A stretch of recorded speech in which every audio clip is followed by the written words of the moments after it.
हर हर महादेव दोस्तों, एक भजन प्रस्तुत कर रही हूँ, सुनिएगा। बहुत प्यारी भजन है भोलेनाथ की। अच्छी लगे तो वीडियो लाइक कीजिएगा। मलिया की बगिया में अइले सुंदर जोगिया हो, अइले सुंदर जोगिया बजावे लगले हो, बजावे लगले हो। जोगिया अपन डमरुआ बजावे लगले हो, जोगिया अपन डमरुआ।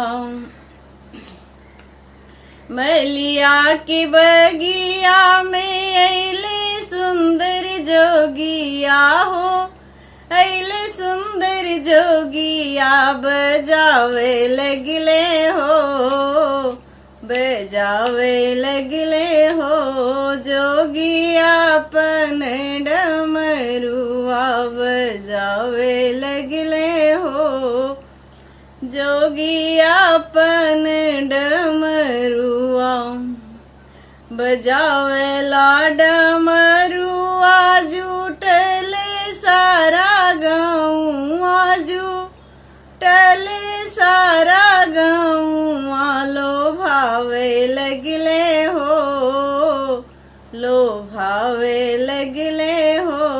गौरा मैया जी के मनवा लोभावे लगले हो, गौरा मैया जी के मनवा।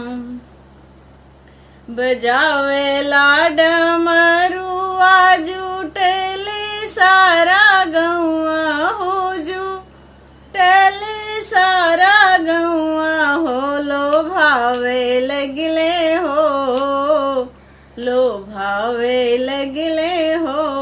गौरा मैया जी के मनवा लोभावे लगले हो, गौरा मैया जी के मनवा।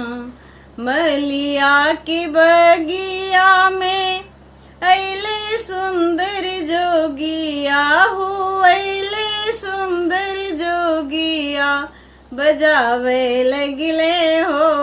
जोगिया अपने डमरुआ बजावे लगले हो, जोगिया अपन डमरुआ।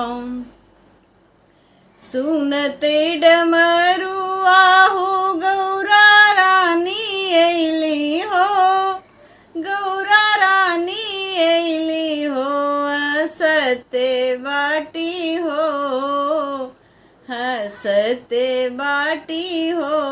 गौरा मैया के सहेलिया हंसते सुनते डमरुआ हो। गौरा रानी अइली, अरे गौरा रानी अइली हो। हंसते बाटी हो, गौरा मैया के सहेलिया हंसते बाटी हो। गौरा मैया के सहेलिया। मलिया की बगिया में अइले सुंदर जोगिया हो, अइले सुंदर जोगिया बजावे लगले हो, बजावे लगले हो। जोगिया अपन डमरुआ।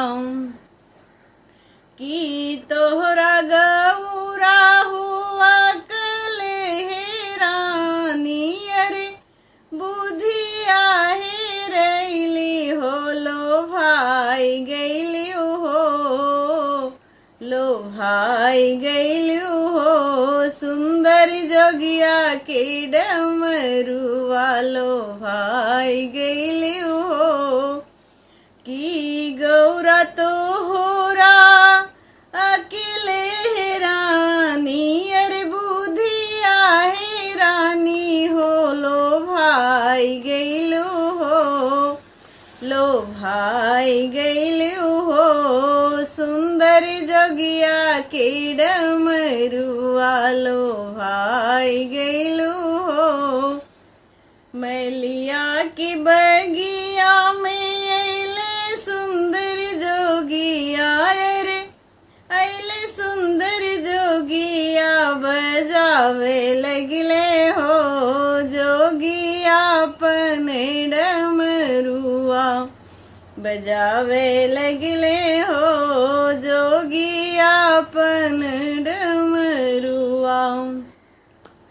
बड़ा नीक लागे सखी शिव के सूरतिया हो, शिव के मूर्तिया से की नीक लागे हो, से नीक लागे हो हमरा शिव जी का डमरू सो नीक लागे हो हमरा शिव का डमरुआ।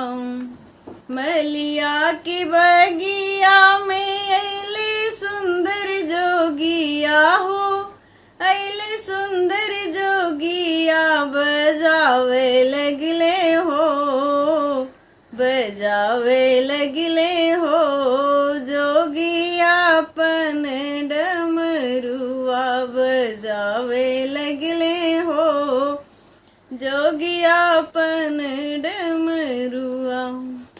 बजावेला डमरुआ हो जुटल सारा गौआ हो, जुटल सारा गौआ हो लोभावे लगले हो, लोभावे लगले हो गौरा मैया जी के मनवा, लोभावे लगले हो गौरा मैया जी के मनवा। मलिया के बगिया में अइले सुंदर जोगिया हो, अइले सुंदर जोगिया बजावे लगले हो जोगिया अपन डमरुआ, बजावे लगले हो जोगिया अपन डमरुआ, बजावे लगले हो। हर हर महादेव।